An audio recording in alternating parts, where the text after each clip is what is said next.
So if we think that this is just a version of privatization of markets, why don't we use the traditional public utility law and public utility doctrines to intervene massively on this infrastructure? I know you mention it at at the end of your book, but you don't seem to be so keen in going really heavily after that. And when you were in government, I don't remember you pushing that very hard. Well, um, it's a good point. I think I have become increasingly converted to the idea that these technologies are mature enough and their take is big enough that the traditional tools of either common carriage or utility law do need to be used. Obviously, it depends on the particular platform and their importance. But if we were rolling this back, 100 years or so, and the railroads had taken this dominant position in the economy, and they were effectively extracting a private tax, or if you had toll bridges like in you know early eras of Europe, where you just have private gatekeepers taking a huge amount of money and affecting the economy. The answer in those cases is not ambivalent. It is not. You just need to limit the take, and you know, get rid of the main character syndrome to come back to that, or abolish the private tax.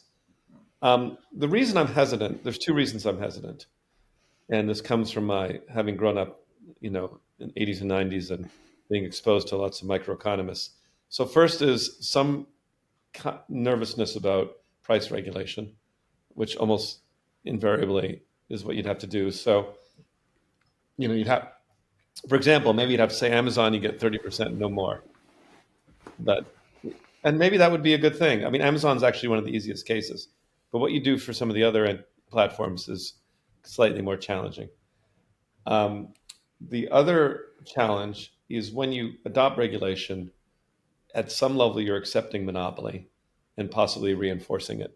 So you see an internal war inside me between my desire to limit the take and the extraction and the caution and fear that I will have created a new monopoly. I will have reinforced and made untouchable a monopoly because, what would it be like now to challenge an electric utility? It's not easy because they're effectively almost part of government. We were going to get to the solutions later, but while we're on this note, I'm wondering a fairly, I guess, basic question that follows Luigi's. But what could be done with the existing rules and regulations that we have, were somebody so inclined to use them, and what requires new rules and regulations? And I guess that's especially complicated through the lens of the Chevron doctrine. But yeah. Yeah, well, I will sidestep. Since Chevron's been overruled, I shall Yeah. No, decline. that's what I mean. That because it's been overruled, that makes it complicated.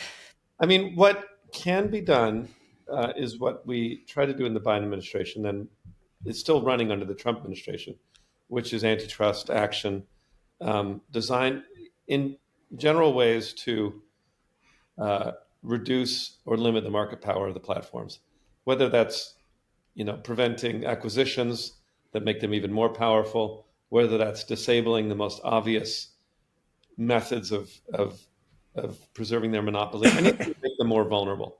I think that is the importance of the antitrust. To introduce another complicated topic, I think industrial succession is important, or just some pressure. What it comes down to is kind of an economic thing, which is discipline. And antitrust, in my view, disables the defenses against market discipline. So I think that's important. What would require new regulation is what Luigi was talking about, utility laws. There aren't, you know, any kind of natural open-ended utility statutes that just apply to anything that shows up. The closest thing to that is what Europe has done with the Digital Markets Act, but is not that is a very partial approach to this.